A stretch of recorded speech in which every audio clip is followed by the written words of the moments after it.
کہ اللہ مسبب الاسباب ہے، وہ اسباب کا پابند نہیں ہے، وہ اسباب کا محتاج نہیں ہے، اسباب اس کے محتاج ہیں۔ اگر یہ یقین ہے تو اللہ پر ایمان ہے، یہ نہیں ہے تو تمہارا ایمان اسباب پر ہے، وسائل پر ہے، ذرائع پر ہے، مادیات پر ہے، اللہ پر نہیں۔ اس وقت کہاں راستہ تھا؟ کوئی راستہ تھا؟ سمندر ہے اور ادھر سے لشکر آ گیا ہے۔ کلا ان معی ربی سیہدین۔ اب دیکھیے ایمان کہہ دینا آسان ہے، ہوا معکم اینما کنتم، جہاں کہیں بھی تم ہوتے ہو اللہ تمہارے ساتھ ہوتا ہے، لیکن اس کا یقین قائم ہو جائے تو زمین و آسمان کا فرق واقع ہو جائے۔ یہی بات ہوئی حضور کے ساتھ۔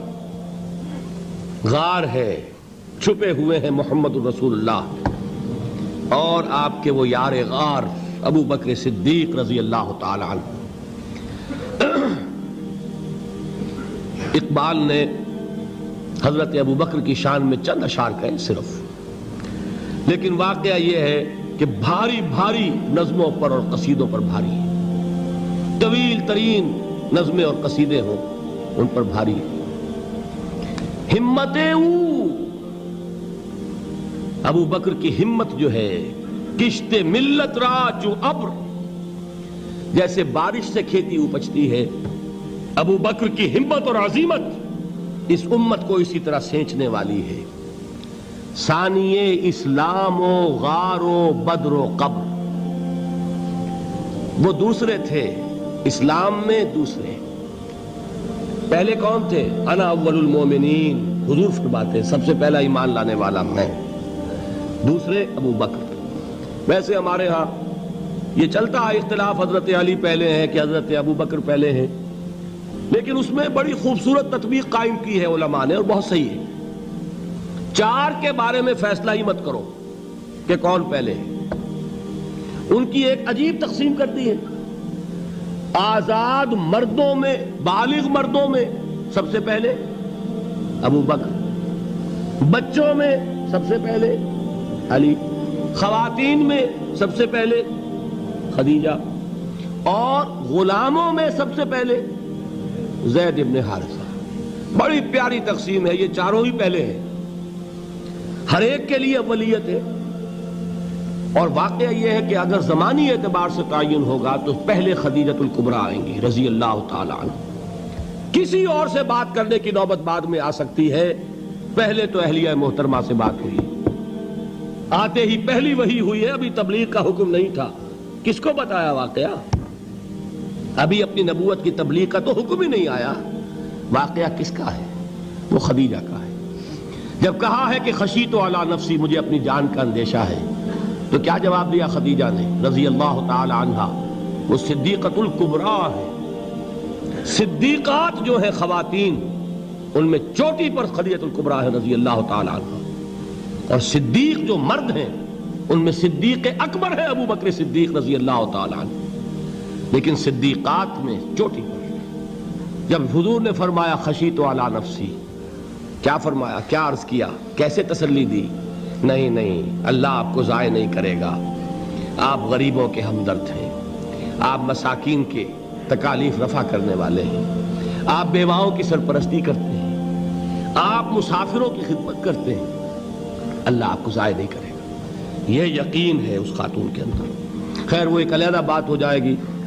میرے دل پر حضرت خدیجہ رضی اللہ تعالیٰ عنہ کی شخصیت کا بڑا گہرا نقش ہے، جو وہ کوئی اور ہی وقت اور موقع ہوا تو بیان ہوگا۔ بہرحال اقبال نے ایک مصرے میں جو چار اولیتیں جمع کر دی ہیں، ہمت او کشت امت را چو ابر، ثانی اسلام و غار و بدر و قبر۔ اسلام میں حضور کے بعد پہلے کون؟ ابو بکر۔ غار میں حضور کے ساتھ کون؟ ابو بکر۔ بدر کی رات اللہ کا رسول سر بسجود، وہ جھاڑ، وہ گھاس پھوس کی جو جھوپڑی بنائی گئی تھی، اور وہاں تلوار ننگی لے کر پہرا دینے والا کون؟ ابو بکر۔ اور اس حجرہ عائشہ میں محمد کے بعد سب سے پہلے دفن ہونے والا کون؟ ابو بکر رضی اللہ تعالی عنہ صلی اللہ علیہ وسلم۔ وہ جو معاملہ میں سنا رہا تھا غار ثور کا، حضرت ابو بکر بھی حضور کے خیال سے لرز گئے ہیں. آپ کو یاد ہوگا کہ جا کر پہلے تمام جتنے سوراخ تھے انہیں بند کیا ہے. ایک سوراخ رہ گیا تھا جس کو بند کرنے کے لیے کوئی کپڑا نہیں تھا. وہاں اپنی ایڑی رکھی ہے. تب کہا ہے حضور سے تشریف لائیے, اور اپنے زانو پر حضور کو لٹایا ہے. اور وہاں کسی موذی جانور نے کاٹا ہے. حضور کی آنکھ لگ گئی تھی. اس وقت اس بل کے اندر جو بھی بچھو ہے کیا ہے واللہ عالم, اس نے کاٹا ہے. اس کی تکلیف کی وجہ سے ابو بکر کی آنکھوں سے آنسو ٹپک گئے. حضور کے چہرے مبارک پر پڑے ہیں تو حضور جاگے ہیں. معاملہ کیا ہے؟ ایڑی نہیں ہٹائی وہاں سے, مبادا وہ جانور وہاں سے نکل کر محمد الرسول اللہ کو کوئی گزن پہنچا دے. ابو بکر کی ایڑی ہے, جس طرح چاہے کھا لے, ختم کر دے, جان نکل جائے تب کوئی آنچ آئے محمد پر تو آئے, لیکن جیتے جی نہیں. وہ ہے ابو بکر. حضور کے خیال سے اس وقت حضور نے پھر اپنا لعاب دہن لگایا ہے, اور اس سے پھر آپ کی تکلیف ختم ہوئی. جیسے خیبر میں حضرت علی کی آنکھ دکھ رہی تھی, اس کو جو شفا حاصل ہوئی ہے وہ بھی حضور کے لعاب دہن سے ہوئی. تو بہرحال اس وقت انہوں نے کہا ہے کہ اے نبی یا رسول اللہ, اگر اس وقت ان میں سے کسی نے غیر ارادی طور پر بھی اپنے قدموں کی طرف جھانک لیا تو پکڑے جائیں گے. کیا جواب تھا اللہ کے رسول کا؟ لا تحزن ان اللہ معنا. اللہ ہمارے ساتھ ہے, کیوں گھبراتے ہو ابو بکر؟ یہ ہے ایمان باللہ. میرا مالک اللہ, میرا رازق اللہ, میرا محافظ اللہ, میرا مددگار اللہ, میرا پشت پناہ اللہ, میرا دوست اللہ. یہ دوستی ہے اللہ کی جو لب لباب ہے, حاصل ہے ایمان کا. اسی کا نام ولایت ہے.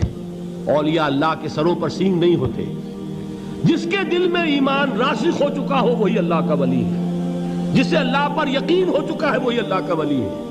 جسے یقین ہے اللہ میرے ساتھ ہے, میرا مددگار, میرا پشت پناہ, میرا ساتھی, میرا دوست, میرا محبوب, میرا محب.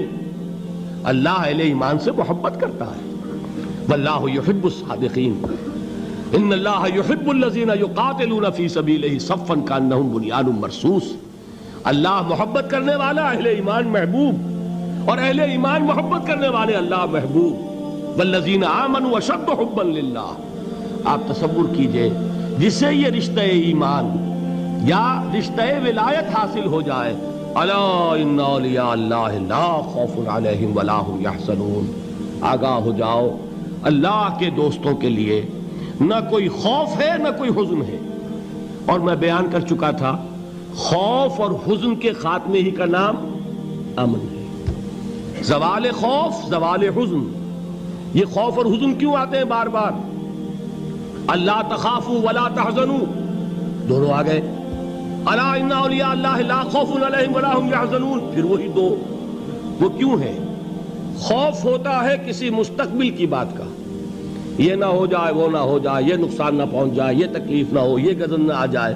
خوف ہے مستقبل سے. حزن ہے یہ کیوں ہوا, یہ نہیں ہونا چاہیے تھا, یہ میرا فلاں چیز میرے ہاتھ سے جاتی رہی ہے, فلاں موقع نکل گیا, اب بیٹھے ہوئے ہیں اندر ہی اندر کڑ رہے ہیں, صدمہ ہے اور رنج ہے.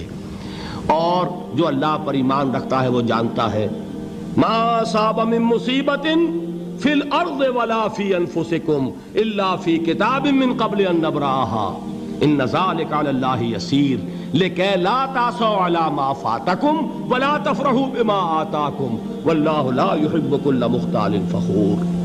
اس زمین میں یا تمہاری جانوں میں کوئی تکلیف, کوئی مصیبت نہیں آ سکتی سوائے اس کے کہ جو اللہ نے لکھ دی ہو, اس سے پہلے کہ وہ ظاہر ہو. جس کو یہ حقیقت معلوم ہو گئی اس کو یہ طرز عمل اختیار کرنا چاہیے. جو چیز چھن جائے, جاتی رہے, چھوٹ جائے, اس پر افسوس نہ کرو. کس نے چھینی؟ دوست نے. دوست کے فیصلے پر شکایت. دوستی کو بٹا لگا رہے ہو, سرے تسلیم خم ہے جو مزاج یار میں آئے. اگر دوستی ہے تو پھر تو تمہیں گردن جھکانی چاہیے کہ ہر چہ ساقی ماریخت عین الطافست, جو بھی میرا ساقی میرے پیالے میں ڈال دے اس کا کرم ہے. جو اس کی طرف سے آئے اس پر کوئی رنج نہیں, کوئی صدمہ نہیں, کوئی غم نہیں, کوئی شکایت نہیں, کوئی شکوہ نہیں. اور جو ہوگا وہ اس کے اذن کے بغیر نہیں ہوگا, اور اس کا اذن ہوگا تو یقیناً میرے لیے خیر ہی خیر ہے, چاہے وہ ناگوار شے ہو. بظاہر مجھے اچھی نہ لگ رہی ہو، میری شارٹ سائٹڈنس میں مجھے وہ نظر آ رہی ہے کہ میرے لیے بری ہے، لیکن قرآن نے کہا ہے عسیٰ ان تکرہوا شیئا وہو خیر لکم وعسیٰ ان تحبوا شیئا وہو شر لکم واللہ یعلم وانتم لا تعلمون۔ ہو سکتا ہے تم کسی چیز کو ناپسند کرو درحال ہے کہ اسی میں تمہارا خیر ہو، اور ہو سکتا ہے تم کسی چیز کو پسند کرو درحال ہے کہ اس میں تمہارا شر ہو۔ اللہ جانتا ہے، تم نہیں جانتے۔ جب مجھے یہ بات معلوم ہو گئی، میں نے اپنا معاملہ اللہ کے حوالے کیا۔ سپردم بے تو مایا خیش را تو دانی حساب کم و بیش را، اے رب جو تو چاہتا ہے وہ ہو، تیرے علم میں جو شے میرے لیے خیر ہے وہ ہو جائے، میری کوئی پسند نہیں، میری کوئی چاہت نہیں، یہ ہے راضی برضائے رب۔ اکبر الہ آبادی نے اسے کہا ہے رضائے حق پہ راضی رہ، یہ حرف آرزو کیسا، خدا خالق، خدا مالک، خدا کا حکم تو کیسا۔ جب میں آ گیا بیچ میں، میری پسند، میری مرضی، میری خواہش، میری چاہت، یہی تو شرک ہے۔ ما شاء اللہ کان وما لم یشاء لم یکن، جو اللہ نے چاہا وہ ہوا، جو اس نے نہیں چاہا نہیں ہوا، اختیار اس کا ہے، میرا تو نہیں۔ رضائے حق پہ راضی رہے، یہ حرف آرزو کیسا، خدا خالق، خدا مالک، خدا کا حکم تو کیسا۔ اقبال نے اسے کہا ہے فارسی میں، اب آپ کہیں اس کا ترجمہ بھی کرو تو وہ مجھے ذرا اس وقت کچھ بہت ہی بدذوقی کسی بات نظر آئے گی۔ جائیے پوچھئے کسی سے جسے فارسی آتی ہو۔ برو کشید ز پیچا کے ہست و بود مرا، چے اقدہا کے مقام رضا کشود مرا۔ مجھے تو تمام پیچ و خم سے نکال دیا اس مقام رضا نے، میں راضی برضائے رب ہوں، جو فیصلہ اس کا میں اس پر راضی۔ تو کہاں کا حزن اور کس کا خوف، یہی زوال حزن اور زوال خوف، یہی ہے امن، یہ نتیجہ ہے ایمان کا۔ تو جان لیجئے یہ ہے لب لباب، یہ ہے حاصل ایمان کا، یہ ہے تو ایمان ہے، یہ نہیں ہے تو ایمان نہیں۔